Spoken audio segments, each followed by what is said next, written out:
Reyes. Anong dahilan ng pagpunta mo ngayon? Nandito ako para makakuha ng pondo. Anong klaseng pondo? Sabihin mo sa akin. Bakit kailangang malaman ng isang anesthesiologist? Marami akong kilalang tao. Baka matulungan kita. Ano? Gusto mo akong ipakilala sa isang sugar mama? Hindi, salamat. Hindi lang sugar mama ang kilala ko. May mga kilala rin akong malalaking tao. Halimbawa, ang tagapagmana ng mga Santiago nakakagaling lang sa ibang bansa. Ginoong Santiago. Yung matagal na naninirahan sa ibang bansa. At kakauwi lang. Ginoong Santiago. Kilala mo siya. Siyempre naman. Ang galing naman. Pwede mo ba akong isama para makita? Kailangan niya ng appointment. Hindi na yon. Pero, narinig ko na sa auction ngayong araw. May exhibit na may kinalaman sa kanya. Baka yan na ang pagkakataon mong makita siya. Talaga? Ayos. Kung magtagumpay ito, ako ang taya sa hapunan.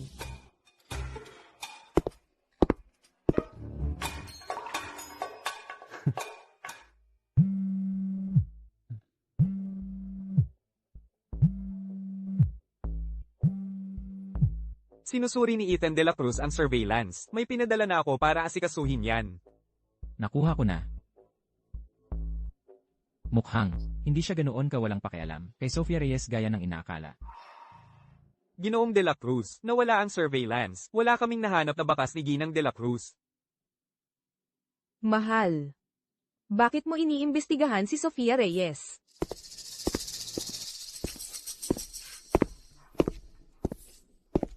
Sofia Reyes, bakit hindi mo sinasagot ang mga tawag ko? Saan ka ba tumakbo?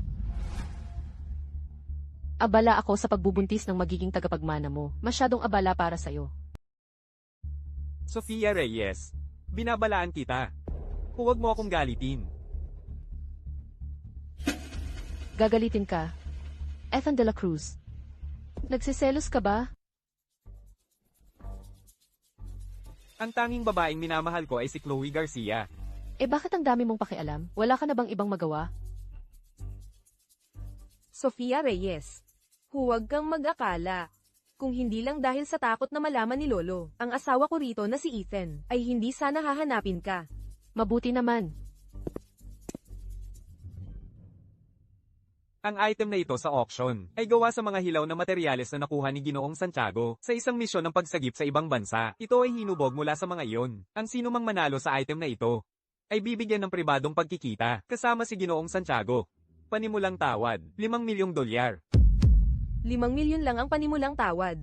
Ang pagkikita kay Ginoong Santiago ay maaaring magdulot ng negosyo na nagkakahalaga ng mahigit $20 milyong. Ang mura, $5,200,000. $5,300,000. $7,500,000. $8,300,000.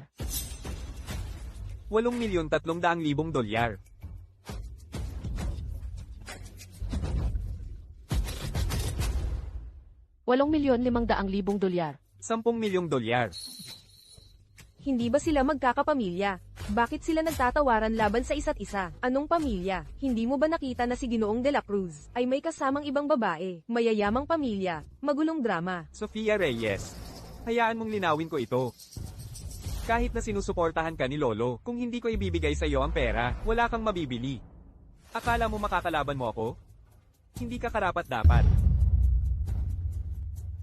Alam mo ba? Ethan de la Cruz, kailangan mo ba talaga akong itulak hanggang dito? 12 milyon. 12 milyon. May mas mataas pa ba? 12 milyon. Unang tawag. 12 milyon. Pangalawang tawag. 12 milyon. 20 milyon.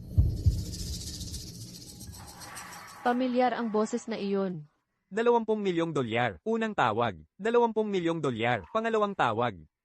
$20 milyong. Huling tawag. Nabenta.